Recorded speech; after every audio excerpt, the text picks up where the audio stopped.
Kalau sebenarnya ketika babi itu dikonsumsi, yang rugi sebenarnya bukan kita sebagai manusia, tapi yang dirugi adalah si babinya itu. Halo Sobat Belajar, ketemu lagi sama gue, si Rider Sok Bijak. Oke, pada kesempatan kali ini gue ngebahas sesuatu yang beda ya. Biasanya gue ngebahas soal leadership, gue ngebahas soal hubungan-hubungan manusia. Sekarang gue pengen bahas mengenai topik kenapa babi itu haram. Nah, di dalam ajaran agama gue, agama Islam, itu kan dijelaskan di Quran ya, bahwasanya ada 3 poin yang haram. Yang pertama itu adalah darah, yang kedua adalah bangkai, yang ketiga adalah babi.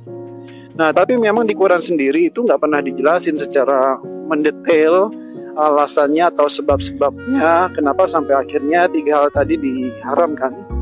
Khususnya di topik kita sekarang yang mengenai babi. Kenapa sih babi haram? Itu nggak pernah ada penjelasan detailnya di dalam Al-Quran. Nah, namun banyak info yang berkembang di dunia budayaan. Kenapa akhirnya babi itu diharamkan? Ada yang bilang babi itu mengandung cacing pita, sehingga kalau dimakan akan berbahaya bagi tubuh manusia. Ada juga yang bilang kalau babi itu DNA-nya mirip manusia, jadi kalau makan babi sama kayak makan manusia, sehingga kanibal dong, sehingga itu diharamkan. Ada yang bilang babi itu hidupnya di tempat yang kotor, jorok, jadi nggak sehat. Padahal sebenarnya kalau mau dibahas yang jorok ya sapi juga jorok sih, ya ayam itu jorok juga.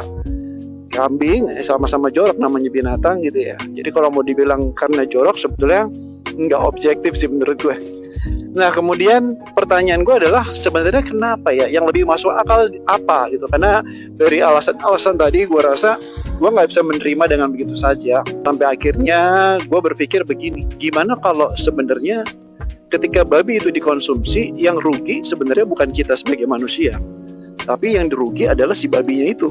Nah, gue berpikir gini, babi itu kenapa haram? Karena dia itu nggak bisa disembelih secara syariat. Dalam syariat Islam, menyembelih hewan kurban itu harus di leher, ya, dengan pisau yang begitu tajam. Pada saat menyembelih di leher, menurut ilmu yang gue tahu, itu kan jarak antara pisau dengan urat nadi begitu dekat. Maka ketika disembelih, aliran darah ke otak si binatang itu menjadi langsung terputus. Sehingga otak tidak bisa bekerja dengan optimal dan tidak bisa lagi mendefinisikan rasa sakit, ya, karena semua definisi bersumbernya di otak. Sakit, lembut, enak, itu semuanya ada di otak.